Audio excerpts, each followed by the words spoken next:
አገው ሰልቦ ነው የሚያገባ ትላለች። አዎ ሰልቦ ነው ሲያገቡ የነበር። እስቲ እንደው ወደ ተዘግዝቀህ ገደል ግባ። ፍጡር ቤዛ መሆን አይችልም። ይግባችሁ። ቤዛ ማለት ስለሌላ ተላልፎ መሰጠት ማለት ነው። ነይ ነይ እምዬ ማርያም ቤዛ ነሽ አሉ ለዓለም። እመቤታችን ቤዛ አይደላችም። ቤዛ ልጇ ነው። አትደንግጡ። ቤዛ ልጇ ነው። ነይ ነይ ቤዛ ነሽ አሉ ለዓለም ተብሎ አይሰበክም። ሰልቦ ማግባቱ ጉምዝ ሰልቦ ማግባቱ የታወቀ ነው። አሁን ክርስቲያን ናቸው አይሰልቡም። አሁን ቤተክርስቲያኑ እያበጠበጡት ነው። ደግሞ እነሱ እነ ዶክተር ስማቸው ጠፋኝ ነገሩ አውቀዋለሁ። ሚካኤል ቤዛ መሆን አይችልም። ገብርኤል ቤዛ አልሆነም። አብርሃም ቤዛ አልሆነም። የትኛውን ፍጡር ቤዛ አልሆነም።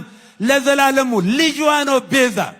የእመቤታችን የቅድስት ድንግል ማርያም ልጇ የዓለም ቤዛ፣ የዓለም መድኃኒት፣ ለዓለም የተከፈለ ዕዳ በቀራንዮ ላይ የሞትና የኃጢአት መድኃኒት ሆኖ ለኛ የተሰጠ ልብ በሉ።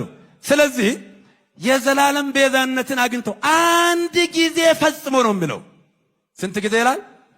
አንድ ጊዜ ፈጽሞ በገዛ ደሙ ገባ እንጂ በፍየሎችና በኮርማዎች አይደለም። አይደለም።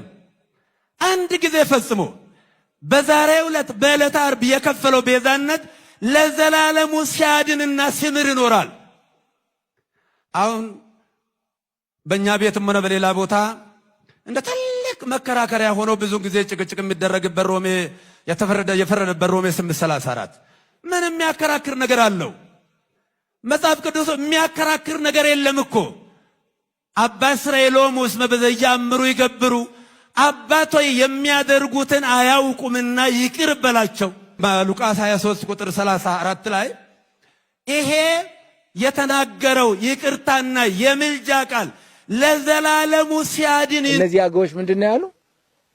ቤተክርስቲያኒቱ እኛን እየሰደበችን ነው ብለው ደግሞ አሁን አገዎች ተነስተዋል። ደግሞ ምን ብላ ሰደበቻችሁ? አገው ሰልቦ ነው የሚያገባ ትላለች። አዎ ሰልቦ ነው ሲያገቡ የነበር። እስቲ እንደው ወደ ተዘግዝቀህ ገደል ግባ። አገው ሰልቦ ማግባቱ ጉምዝ ሰልቦ ማግባቱ የታወቀ ነው። አሁን ክርስቲያን ናቸው አይሰልቡም። አሁን ቤተክርስቲያኑ እያበጠበጡት ነው። ደግሞ እነሱ እነ ዶክተር ስማቸው ጠፋኝ ነገሩ አውቀዋለሁ። እና ሲጠፋኝ ምን አገባ እነ ዶክተር አየ እንዴ የማንን ነገር ማን ይነካል? ደግሞ ነገራችን ደግሞ አሉ ኩሽነን ምን አገናኛችሁ? ቆይ ሲያገዎች እዚህ ትኖራላችሁ። አኩሽ ጋር ምን አገናኛችሁ? ኩሽ የባሪያዎች ነው ናችሁ እናንተ። ምኑ ይመቻት አለ ልጇን አወጣ ሸጨቻት። ይሄ መብት የሚባለው እኮ ለሁሉ ተሰጠና እንጂ የኔ ውሻ ባለፈው ማታ ጮሃሉት ብርድ ይመታኛል ብሎ እቤት ለጥ ኧረ ተወስነው እምቢ ጾሙን ሳውለው በሬን ሄዶ ንክስ። ይሄ ነው እንግዲህ አቅሙ።